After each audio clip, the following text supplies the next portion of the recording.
Hi everyone, Wrath here. I just wanted to go over uh, probably what is going to be the number one Mythic Unique farm for Season 8. Now, I will say this. Um, I have farmed probably four, five sparks. I haven't killed Lilith yet on hardcore. Um, but I have killed her on softcore. I've done the season journey, and I've leveled up four characters now. So, quite a few sparks in there. I think I have four mythic uniques on hardcore. On hardcore, I have Shroud, I had a Seleg, I have a Grandfather, and I have Ethereals. On softcore, I think I also had a Seleg, um, two Shrouds, and I think two or three still goes. I can't remember. Anyhow, oh, and I have crafted two perditions. Anyhow, I've killed quite a lot of bosses. I've probably killed, I want to say, 150 bosses between hardcore and softcore. A lot of people are complaining about Mythic Uniques. I don't think the issue is that Mythic Uniques have been adjusted. Um, I think that's actually at the same as last season, and there was I think it took me last season. I played came to hardcore after softcore, and it took me about 56 Duriel kills to see my first unique, and then I got two more shortly after within the next batch of 25 Duriel kills. And my longest streak without any Mythic Uniques was 150 Duriel kills. 150 Duriel kills without any Mythic Uniques. And my friend was even longer. His record was 178. Now, we'll say this. After going 150 kills without any Mythic Uniques, in the next 25 Duriel kills, I got 5 Mythic Uniques. So the RNG is all over the place, and you'll have highs and you'll have lows. Um, that said, we were killing Duriel way quicker last season than we are this season. This season, Duriel takes way longer, and I think it's a terrible change. And I think Blizzard's going to have to address it. I think a lot of people are going to quit the game, going to get frustrated with the game. It's just not fun. We like being powerful. We like getting really good loot. And while you don't need really good loot to do well at the game and to be like get most of your goals, it still feels good to have things that feel reasonable to chase.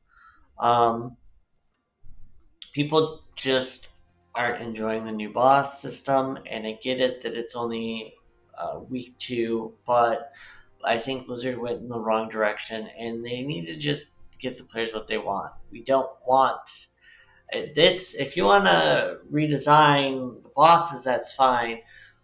We want to just one shot them. We want to two shot them. One of the cool things about Beast is that out of all the bosses, if you're not one, if it's not a true one shot, he might start doing mechanics. Um, that said, we don't like Beast doing mechanics. We don't like Duriel doing mechanics. We like them dropping loot. So give us what we want. Um, for Mythic Uniques, you can expect to, if you're doing a lot of bosses, to get a decent amount of drops. And God, maybe I'm up to 200 or 300 boss kills this season. It's hard to keep track. But what I will say is, even when you're farming Belial, it doesn't feel like it did last season. And part of it is, like, let's say you're farming Belial, you still have to go to town every 3 kills. So, last season we farmed Duriel. Um, we got 5 Duriel kills in the time it takes in the time that you do 3 Belial. So at the chest adds a layer to it. Belial spawning adds a layer to it, and all these systems are really clunky. There's a really popular streamer out there who has nailed it. Blizzard is really good at inventing problems and inventing solutions for the problems they come up with. Um, we didn't ask for this rework on the bosses. We didn't ask the bosses to be more difficult. If anything, Endariel is too difficult and too obnoxious. She is rarely killed on hardcore, especially on T4.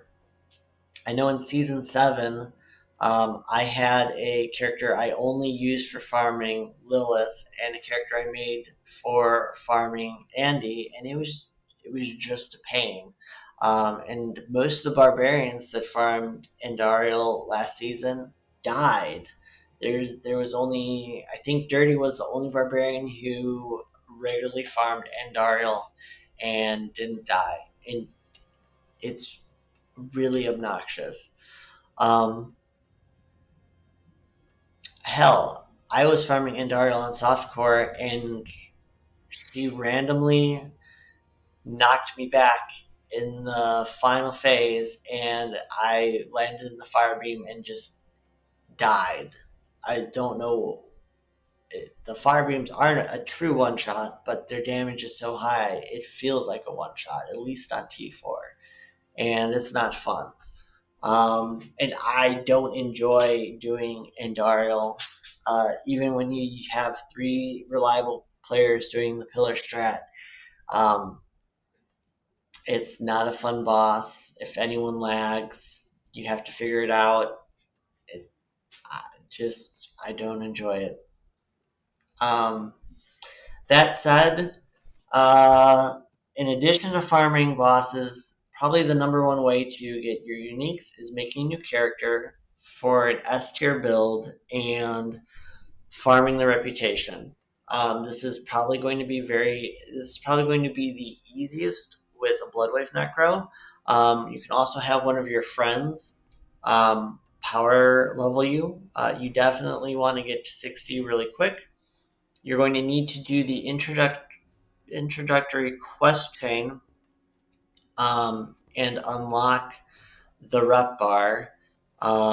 If you don't do the quest chain, one, you don't have the boss power unlocked, so you can't acquire boss powers. There's some people who've killed a lot of world bosses, and just aren't getting the boss powers. It's because you have to do the quest chain. If you don't have to finish the quest chain, but you have to do the first couple stages, or you simply can't obtain the world boss power, which I think is a massive oversight on Blizzard's part. It's definitely created some very unfun, unforgiving experiences.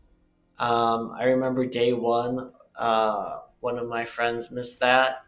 I caught it early on. I went straight into an incursion, and I was like, I'm not getting the boss powers, and I went into the boss quest. But a lot of people don't know what's causing that, and it's catching people off guard. And so if you're on a new character, you will not obtain any new boss powers on new characters until you've progressed the quest chain. It's not that bad. It's not quite as bad as completing the whole darn thing. Now, um, let's say I'm a solo player. I'm gonna build up a Bloodwave Necro, get my aspects, get my gear, throw all my gear into the stash, log into a new character, level 1, put all the gear on. You probably don't need glyphs, and you can just hop into T4 for a horde. You can farm T3 bosses. If you're strong enough, you can farm T4 bosses. It takes about 40 Belial kills on T3 to get enough reputation to max out your rep for the season and get a spark. I don't recommend doing that simply because the difference between T3 and T4 as far as Mythic Uniques is, in my opinion, massive. If Blizzard has coded this game anywhere close to how they've coded most of their other games or seasons, you're going to want to be doing Belial on the highest torment to maximize your rewards. Now, is the issue that killing Belial in Torment 4 takes a lot of damage to avoid having to do the mechanics of the fight. And I would say there's a misconception that you have to kill Belial within the first 5 seconds or you're screwed. I don't think that's the case, but you do need to know the mechanics for him. If you didn't play Diablo 3, uh, there's going to be a lot to learn. And in Diablo 4, they added the I-beams. All of his mechanics can be avoided. He has different melee attacks. Some of them only cover a small portion of the platform. One of them covers most of melee. One of them covers most of range. Um, he's going to have an intermission where he's spawning pools.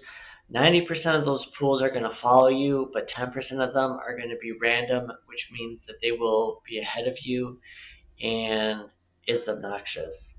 Belial probably has an enraged mechanic, so if you take too long to kill him, he'll probably go into his intermission phase and spam pools at a greatly accelerated rate. You can technically still survive that. Um, there are videos from Diablo 3 about that, but I don't recommend it, and it's just easier to kill him. Also, if you're not killing Belial within at least the first 25 to 30 seconds, it's going to be rough. I typically find that if I take more than 20 seconds on Belial, my chances of success go down drastically, and that's just because the boss mechanics are syncing up in a less forgiving way. Um, so to maximize your rep on your new character, you can farm bosses. It doesn't have to be Belial, but I'm pretty sure Belial is going to give the most rep, so he is going to be the most advantageous. I actually don't recommend Andariel or Duriel just because their intermissions take so long. If you have to do them, you can do them, but if you're planning on doing, let's say, 6 or more alts. Let's say you're planning on doing 16 alts because you want to farm all those Resplendant Sparks. Um, you probably don't want to do Hatred, Duriel, or Andariel. Even Hatred just takes too long. The first 5 bosses will be fine, including Uravar. He is actually very quick, and you can one-shot him. Although he's like a beast, if you don't want to shot him quick enough, you will transition and you will have to kill his ads before he comes back. That said, there is an alternative. Um, if you're doing Infernal Hordes, there is a Aether Mass and Aether Lord build variant that you can do. You want Masses spawn on Wave Start, Aether Lord spawn for Masses, and Aether Lord spawn. To the best of my knowledge, you can have a maximum of 4 Masses at Wave Start. I've never seen more than that. I very seldomly get that high. Usually I only get to 2 or 3, but I have had a couple of runs where there were 4 of them. Just because you're having Aether Masses on Wave Start does not mean you're guaranteed Lords. And an Aether Mass Lord run is not going to get you the amount of Aether that you would get on a Hellborn or an Elite run. But you will only be 1 to 300 Aether behind with the Lords, but you will also be getting a ton of rep. Take a look at the rep and the caches that you get. They're really good.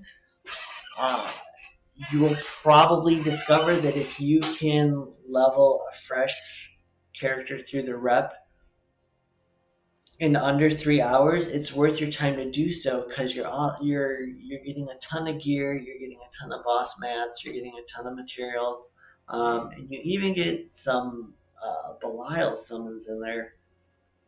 So it's just advantageous to do so. You probably don't need to level more than 2 characters.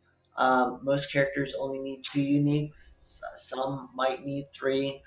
You'll probably get one of the uniques that you need just from grinding bosses. That said, if you do end up needing 3 uniques, you may want to level 4 characters this way and just spend a lot of time in Infernal Hordes. You don't have to do 10 wave Infernal Hordes. If you do, and you get a juiced up Aether Thord run where you have 3 masses on wave spawn, you're getting the lords, you're getting them from the masses. You're going to blow through. That said, you could just as easily use your 6 waves and your 8 waves to knock this out. Whoa.